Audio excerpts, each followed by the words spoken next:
오늘은 이삭에 대한 말씀 중에 아버지가 아들을 축복하는 내용, 이 부분을 말씀을 드리려고 합니다. 창세기 27장은 이삭이 아들들을 축복하는 장면입니다. 우선 아버지가 아들을 축복하는 것, 부모가 자식을 축복하는 것이 얼마나 중요한가를 첫 번째 주제로 말씀을 드리겠습니다. 사람이 세상에 태어나서 가장 중요하게 할 일은 결혼하는 겁니다. 결혼을 했으면 아이를 낳아야 됩니다. 그리고 아이를 낳았으면 잘 길러야 됩니다. 하나님이 인생에게 주신 기업이 딱 한 가지 있는데요. 자녀입니다. 자녀는 하나님이 주신 기업이요. 이 기업이라는 말은 삼성이나 현대 같은 이런 기업 할 때 기자가 아니고 터 기자를 씁니다. 영어로 하면은 헤리티지입니다. 유산, 상속 재산, 그런 뜻입니다. 우리가 세상에서 얻을 수 있는 가장 큰 기업이 뭐냐면 자녀란 얘기입니다. 그런데 자녀는 낳아놓기만 하면 재산이 되는 게 아닙니다. 길러야 돼요. 잘 길러야만 기업이 되는 겁니다. 그러니까 잘 기른다는 건 뭐냐? 요즘 사람들처럼 공부를 많이 시키는 게 잘 기르는 게 아니에요. 먼저 사람 구실을 하도록 길러야 됩니다. 사람 구실을 하는 것을 성경은 두 가지 주안점을 둡니다. 하나는 하나님 경외하는 사람을 만드는 것. 또 한 가지는 다른 사람을 섬기는 자를 만드는 것. 그래서 이것을 우리가 합쳐서 어떻게 보면은 성경적인 인간상이라고 할 수 있습니다. 하나님 닮은 모습. 특히 이 첫 번째 사항이 중요한 겁니다. 하나님 경외하는 사람으로 길러라. 하나님 경외하는 자가 부모에게 효도하지 않는 경우는 없습니다. 하나님 경외하는 자가 사기꾼 도둑놈이 되는 경우는 없습니다. 왜냐하면 하나님을 두려워하기 때문이에요. 그래서 하나님을 경외하는 것은 모든 교육의 지름길입니다. 그래서 오늘 우리 7월달 대문성구가 여호와를 경외하는 것이 지혜의 근본이다. 교육의 근본이에요.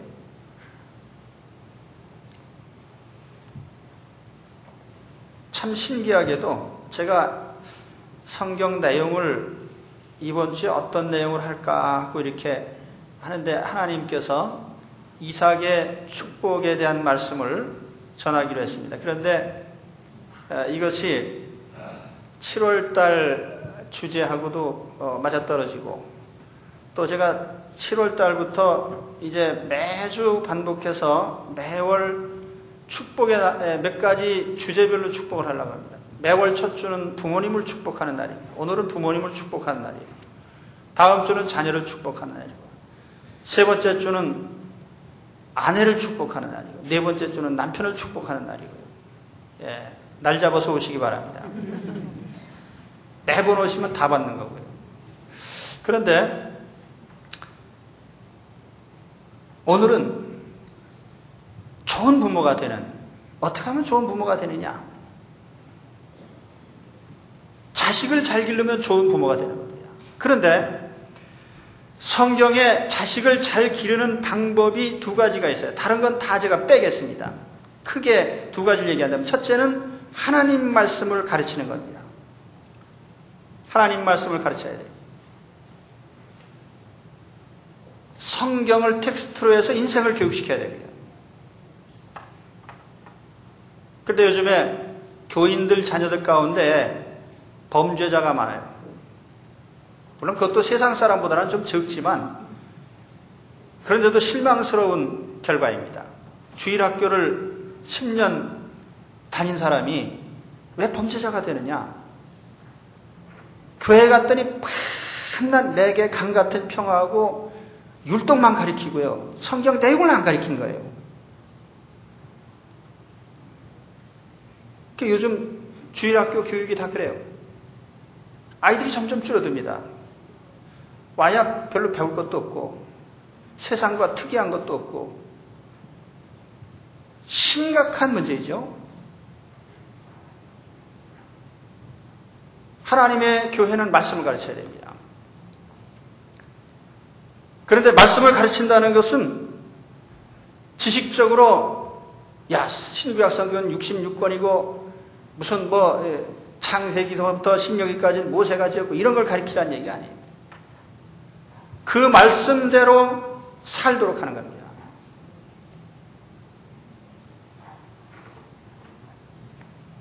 모든 성경은 하나님의 감동으로 된 것으로 교훈과 책망과 바르게 함과 의로 교육하기에 유익하니 교훈, 책망, 바르게 함, 훈련 이는 하나님의 사람으로 온전케 하며 모든 선한 일을 행하기에 온전케 하려 함이니라.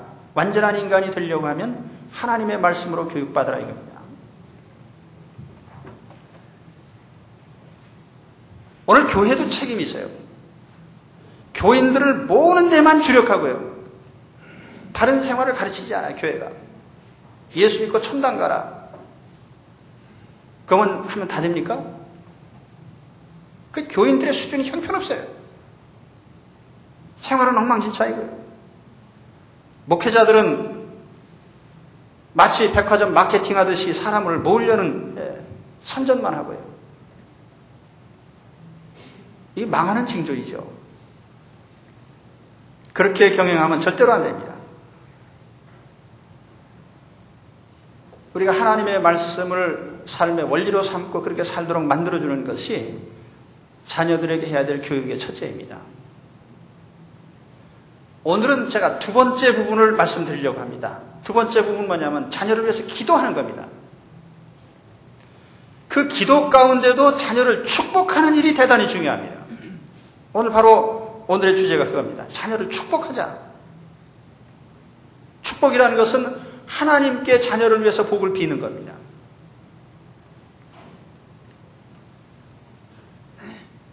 왜 아버지가 자녀를 축복해야 되느냐? 아버지는 가정에서 제사장입니다. 아버지가 없는 가정은 어머니가 제사장입니다. 구약의 제사장이 하는 일이 뭐냐면 세 가지가 있었어요. 첫째는 예배드리는 일입니다. 두 번째는 율법을 가르치는 일입니다. 세 번째는 백성을 축복하는 일입니다. 그래서 예배를 인도하고 하나님 말씀을 가르치고 그 다음에 백성들을 축복하는 이 세 가지가 제사장의 3대 사역인데 가정의 아버지는 제사장이기 때문에 첫째로 하나님께 예배드리는 일을 인도해야 돼요. 그 다음에 두 번째로 하나님 말씀을 가르쳐야 돼요. 그리고 세 번째는 자녀를 축복해야 되는 것입니다. 오늘 그 세 번째 분에 축복하는 것을 책임을 지고 감당하라는 겁니다.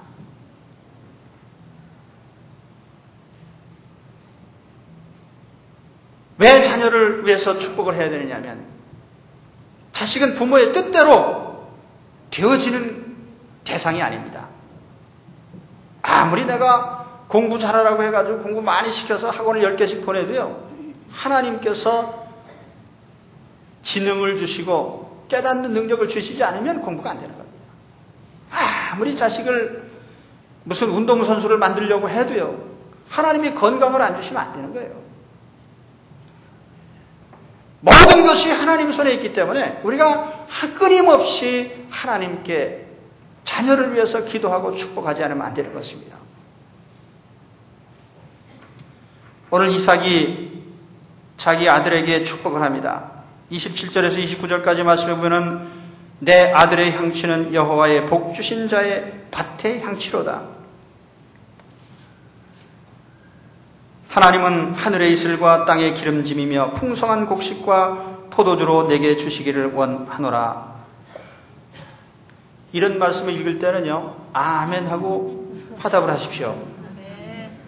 내 자식이 이렇게 되게 주옵소서. 만민이 너를 섬기고 열국이 내게 굴복하리니 내가 형제들의 주가 되고 내 어미의 아들들이 내게 굴복하며 내게 저주하는 자는 저주를 받고 내게 축복하는 자는 복을 받기를 원하노라. 아멘.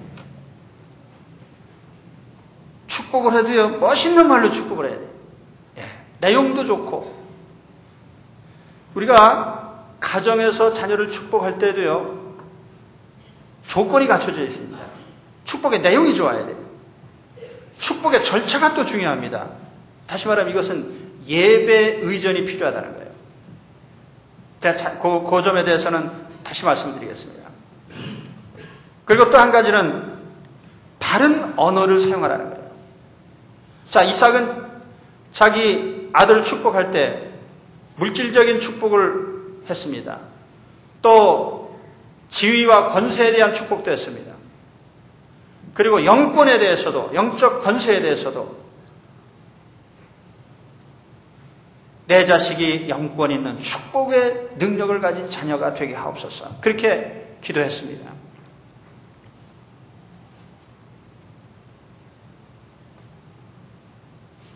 오늘 우리는 자녀를 축복할 제사장적인 부모들입니다.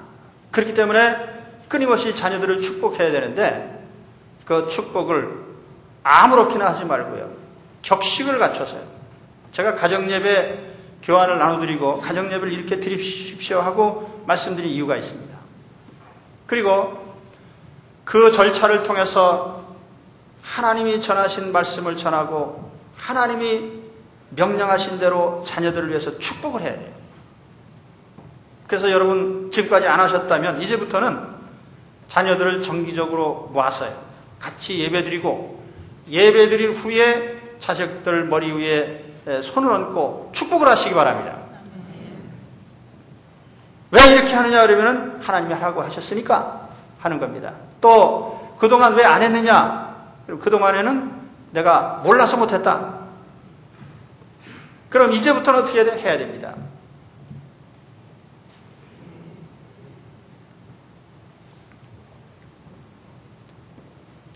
자녀를 축복할 때요, 축복하는 내용이 중요하고 언어가 중요하다고 제가 말씀드렸습니다.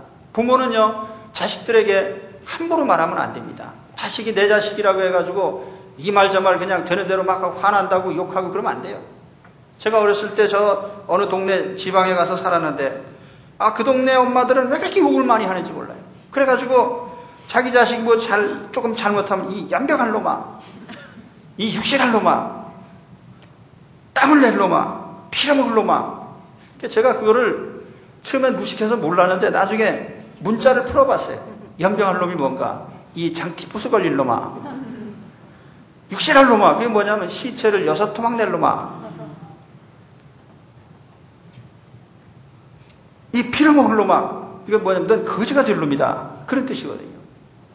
자식이 그렇게 되면 되겠습니까? 그게? 그런 말을 어떻게 자식에게 할 수가 있어요?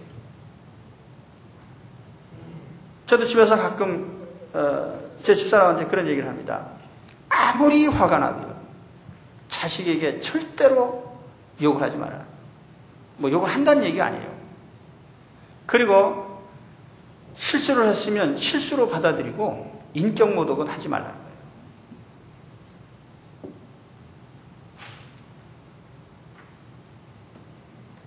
유대인들이 화가 나서 싸우다가 저주의 말을 하잖아요. 그러면요, 정색을 하고 그 말 좀 취소해달라고 요청을 한다고 그래요. 왜 그러냐면 하나님이 들으셨으니까. 내가 하는 말을 하나님이 다 들으셨는데, 야, 연병할 놈아, 그러고 엄마가 했는데 그 자식이 연병하면 어떡하겠어요? 하나님이 들으셨는데 취소해야죠. 하나님 잘못했습니다. 내 자식은 연병할 놈이 아닙니다.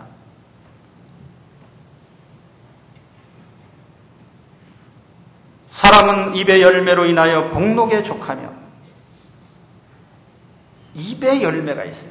그래서 우리가 축복하는 내용, 축복하는 말이 중요한데 우리가 그것을 가정에서 부모가 자녀를 축복하는 마음으로 이 자녀가 가장 하나님이 바라시는 인간으로 만들어지기 위해서 부모는 최상의 언어를 통해서 자녀를 축복해야 되는 겁니다. 창세기 49장에 보면 야곱이 임종을 앞두고 12아들을 불러다 놓고 하나하나 축복을 합니다. 놀라운 사실은요, 축복대로 자녀들의 장래가 그렇게 됐어요.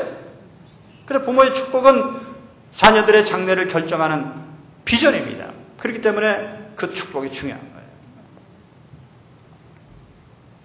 가정의 제사장으로서 이제부터 자녀를 축복하는 일을 소홀히 하지 마시기 바랍니다.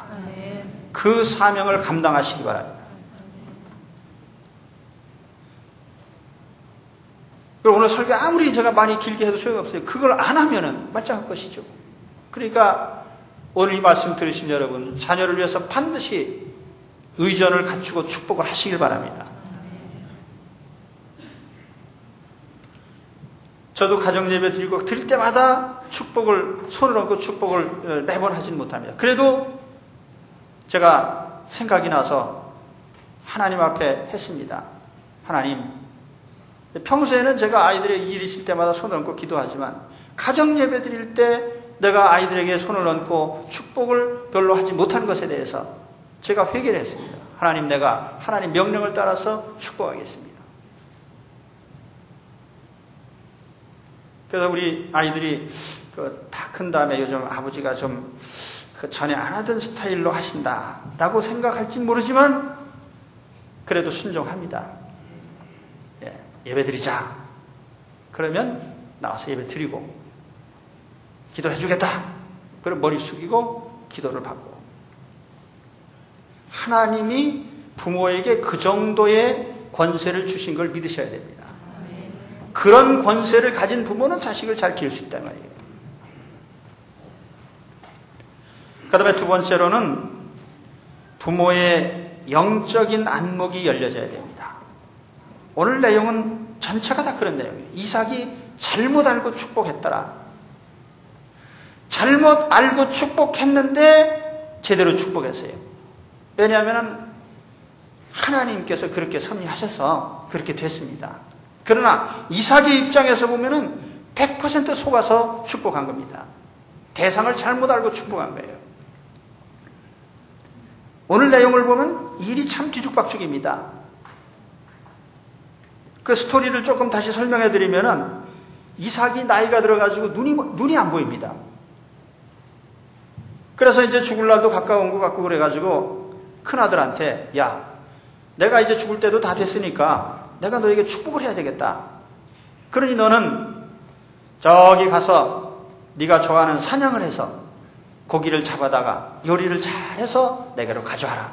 그러면 내가 그것을 맛있게 먹고 내가 축복하겠다. 어떤 분들은 이 이삭이 이렇게 한 장면에 대해서 두 가지 평가를 합니다. 부정적인 평가를 하는 사람들은 왜 금식기도 하고 축복하지 않고 고깃국을 먹고 축복했냐 이거예요. 육신의 배를 불리고 축복했냐 이거죠. 신령하게 좀 영적인 모습을 가지고 기도하지 않고. 그런데 어떤 신학자들은 반대로 해석합니다. 이때 이삭이 가져오라고 한 음식은 음식의 차원의 내용이 아니라 제물의 차원이다. 왜냐하면 가정의 제사장은 하나님의 대리자니까. 그래서 이것은 하나님 앞에 제물로 받은 것이지 개인적인 음식으로 받은 게 아니다. 그죠? 어쨌든 부모님이 나를 대접하라고 할 때는 하시는 것이 자식의 도리입니다. 그러니까 여러분 부모님 뭐 잡수시고 싶으시다 그러면은 반드시 해드려야 돼요. 왜 아멘 안 하십니까? 그리고 그것은 하나님 앞에 드리는 제물적인 성격이 있다고 말이에요. 근데 아무튼지 이 내용을 이제 리브가가 들었습니다. 듣고 나서 가만히 보니까 이게 자기 남편이 야곱을 축복해야 되는데 에서에게 축복을 할 것 같거든요. 그러니까 야곱아, 너 일로 와라. 큰일 났다.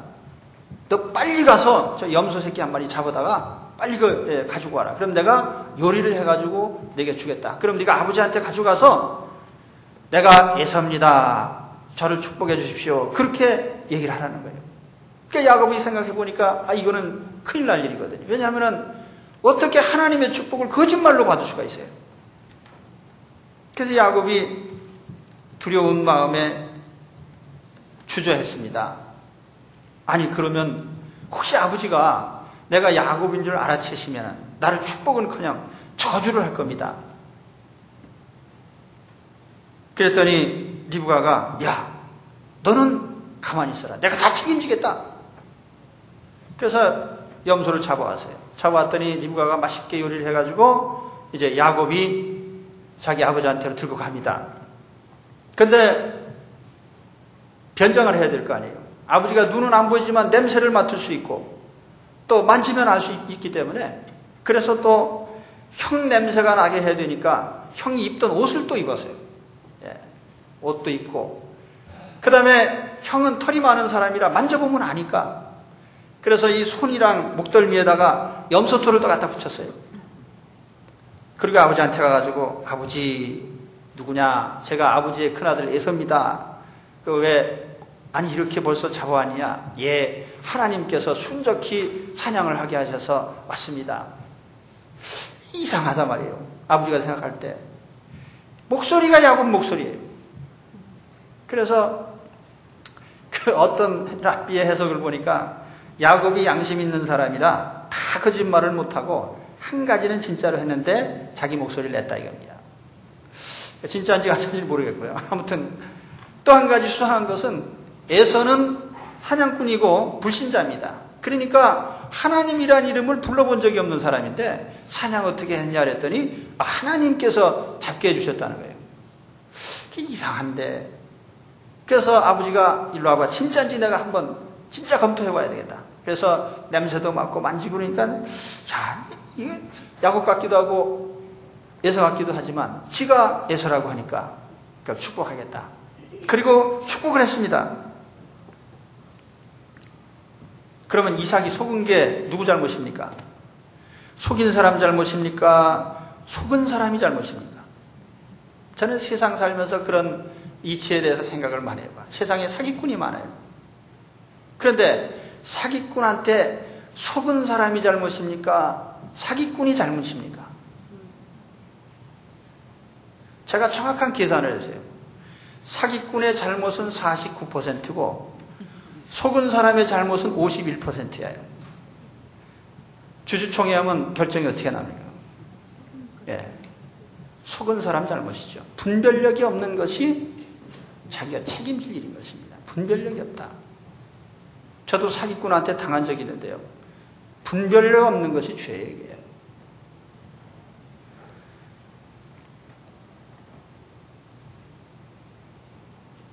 사실 여기 이삭에게 중요한 것은요. 육신의 눈이 안 보이는 것이 문제가 아니고 영의 눈이 안 보이는 겁니다. 그 분별력을 상실하는 것이 결정적인 잘못이에요. 창세기 49장에 보면 야곱도 연세가 들어서 역시 앞이 안 보였습니다. 그러나 야곱은 앞이 안 보였어도요. 영의 눈이 밝았어요. 그렇기 때문에 요셉이 두 아들을 데리고 왔습니다. 에브라임과 므낫세를 데리고 왔는데 장자에게 오른손을 차자에게 왼손을 얹어야 되는데 야곱은 차자에게 오른손을 얹고 장남에게 왼손을 얹었어요. 이렇게 보니까 아버지가 손을 잘못 얹은 거예요.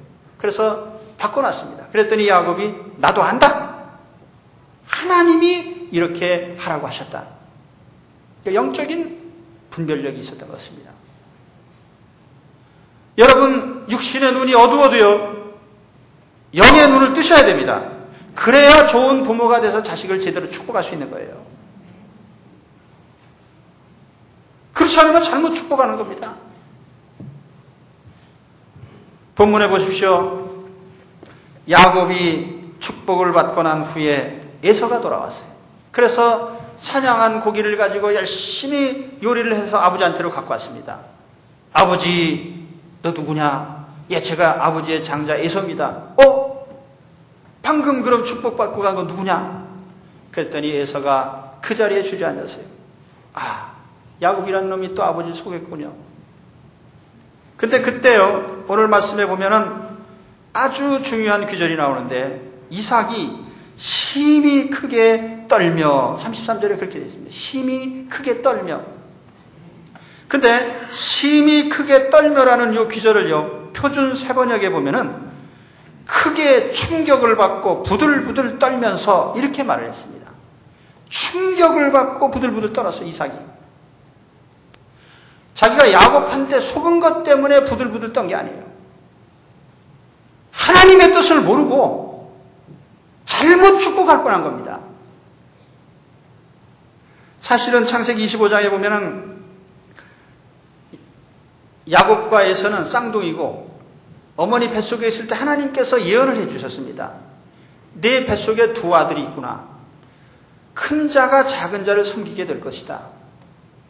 하나님께서 정해주셨거든요. 그런데 어머니 리브가는 그것을 마음에 새기고 있었어요. 그런데 아버지는 그 사실을 잊어먹고 있었던 것입니다.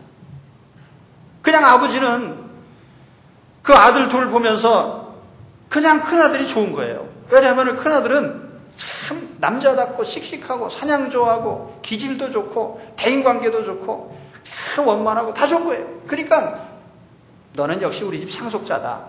그렇게 생각한 겁니다.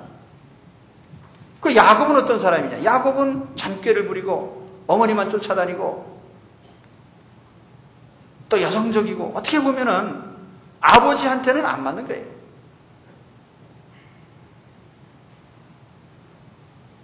그래서 이삭은 영적 안목으로 판단하지 않고 외모를 보고 판단한 겁니다.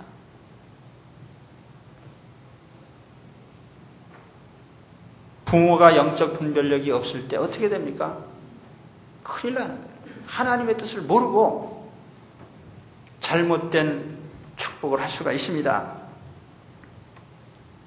이삭이 이때 정신이 바짝 들었어요. 그래가지고 창세기 28장에 보면 이제 야곱을 멀리 떠나보낼 때 축복 기도를 다시 합니다. 그때는 제대로 했어요. 그때는 알고 기도를 했습니다. 창세기 28장 3절에 보면은 전능하신 하나님이 내게 복을 주어 너로 생육하고 번성케 하사 너로 여러 족속을 이루게 하시고 아브라함에게 허락하신 복을 내게 주시되 너와 함께 내 자손에게 주사 너로 하나님이 아브라함에게 주신 땅 곧 너의 우거하는 땅을 유업으로 받게 하시기를 원하노라. 오늘 여러분, 우리가 자녀들을 위해서 축복을 해야 되는데 되는 대로 미사여구를 동원하면 축복이 되는 게 아닙니다. 자녀들을 살펴야 돼요. 하나님께서 어떤 뜻을 가지고 계시는지, 하나님께서 어떤 자녀를 어떻게 하시려고 하시는지, 그래서 하나님의 뜻을 물으면서 축복을 해야 되는 것입니다. 그래서 영적인 눈이 열려져서 자녀들을 축복하시는 부모님들이 되시기를 축원합니다. 그리고 세 번째로 말씀드릴 것은 하나님께서 복 주시는 자가 결국 복을 받는다라고 하는 은혜의 원리입니다. 하나님께서 복 주시는 자가 복을 받는다.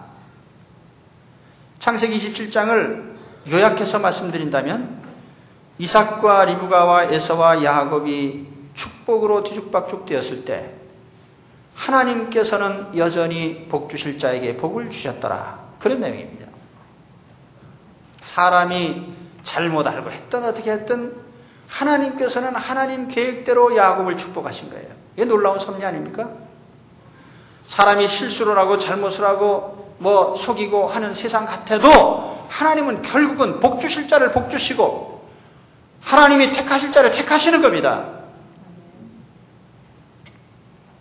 저는 이것이 본문에 담긴 큰 복음이라고 생각을 해요. 여러분 생각해 보십시오. 만일 에서가 축복을 받았다고 하면 그건 세상적인 논리입니다. 왜냐하면 세상적으로 본다면 겉으로 잘난 사람이 잘난 사람이니까 또 조건 좋은 사람만 복 받는 것이니까 하나님의 은혜는 그게 아니에요. 하나님의 은혜는 더 약한 자에게도 축복이 임할 수 있고 부족한 자에게도 강하게 될 수 있고, 하나님은 이 세상의 모든 부족한 사람을 택하셔서 축복을 하실 수 있는 분입니다. 그러니까 얼마든지 승리하고 영광된 삶을 살게 하실 수 있는 그런 우리 하나님이십니다. 그러니까 하나님은 외적인 조건을 보지 않으셔요. 예수께서 들으시고 저에게 이르시되 건강한 자에게는 의원이 쓸데없고 병든 자에게라 쓸데있느니라. 내가 의인을 부르러 온 것이 아니요 죄인을 부르러 왔노라. 그 예수님 만난 사람들 보세요. 결혼 5번 했다 실패한 여인, 가늠하다 현장에서 잡힌 여인, 나병 환자들, 38년 동안 불구로 있던 환자,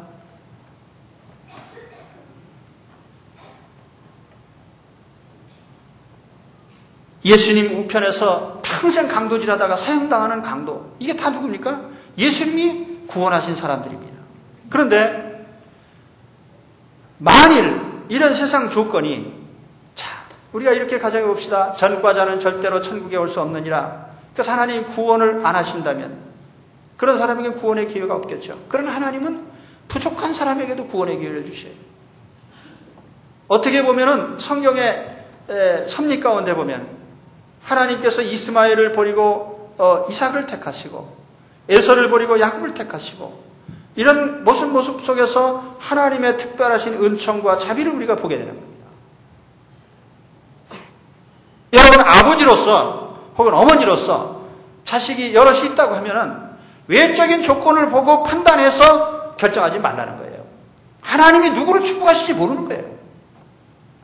하나님이 축복하시는 자를 우리도 축복을 해야 됩니다.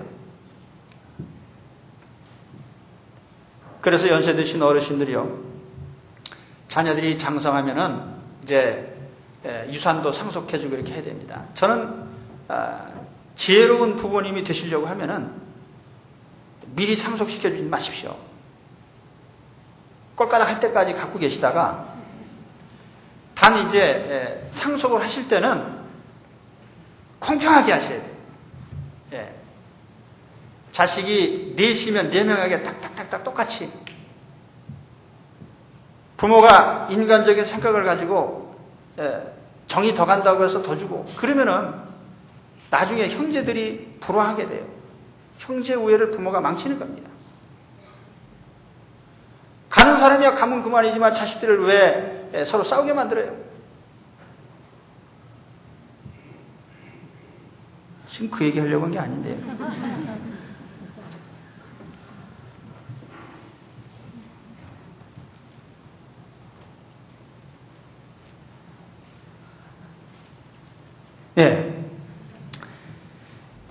부모가 자식을 축복해야 되는데, 자녀들을 외적으로 판단해가지고 결정하고 축복하지 말라는 거예요. 하나님이 정하신 대로 하나님의 뜻을 받들어서 풍족히 축복해 주시기 바랍니다. 그래야 하나님께서 야곱을 축복하신 거예요. 이삭은 에서를 좋아해서 에서를 축복하려고 했는데, 그러면 부모의 축복이 상관없단 말이냐? 그건 아니에요. 부모의 축복은 하나님이 주신 권세이기 때문에 효력이 있어요. 여러분 오늘 말씀해 보세요. 야곱이 축복한 다음에 에서가 왔습니다. 간절히 울면서 자기도 축복해달라고 그러는데 안 된다. 이건 절대로 안 된다. 왜냐하면 하나님께서 결정하신 것이다. 아버지의 손이 딱 올라갔을 때 하나님은 결정하신 겁니다. 아버지가 축복의 통로가 되고 하나님의 오른손이 되신 거예요. 그래서 부모의 그 축복권은 하나님이 인정하시는 겁니다.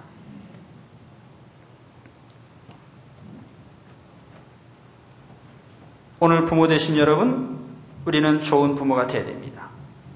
그래서 여러 가지가 있지만 좋은 자녀로 기르는 것이 우리 사명이고, 그렇게 하기 위해서 우리는 오늘 말씀의 한 가지, 자녀를 축복하는 부모가 되라고 하셨습니다.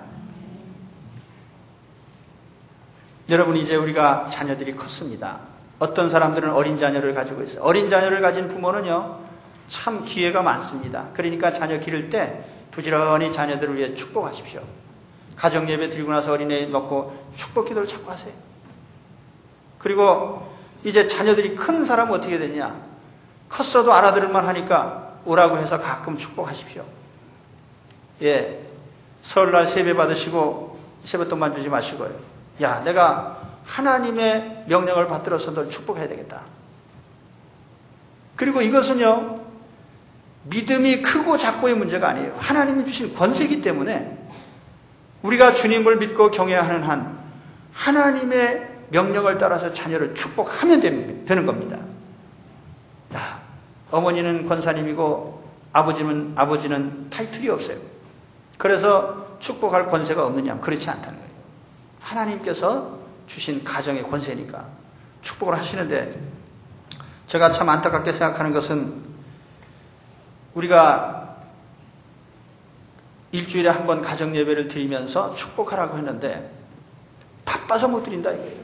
저도 어제 저녁에 밤 10시에 소집하고 예배 드리고 성경 가르치고 그렇게 했습니다.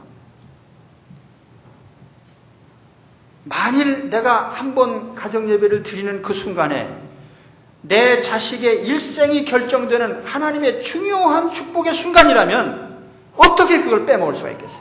그렇죠?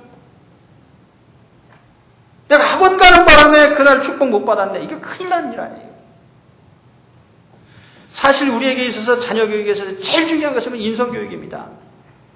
사람을 만든 다음에 지식교육을 시키고 다른 교육을 시켜야지. 사람 만들기 전에 지식부터 넣어주면 어떻게 됩니까? 그리고 성경적인 인성교육의 나이의 한계를 13살로 잡고 있어요. 13살 전에 인성교육 다 시켜야 돼요. 시간이 조금 지났지만 한 말씀 더 하겠습니다. 어떤 사람이 개를 한 마리 얻어가지고 기르다가 이게 아무데나 똥오줌을 막 싸가지고 개 훈련소로 데려갔습니다. 그랬더니 개 훈련소 주인이 개는 잠깐 놔두십시오. 그 주인 가지고 계속 훈련을 시키는 거예요. 왜 개는 훈련 안 시키고 나만 훈련하십니까? 당신이 잘못돼가지고 개가 잘못됐다 이거예요.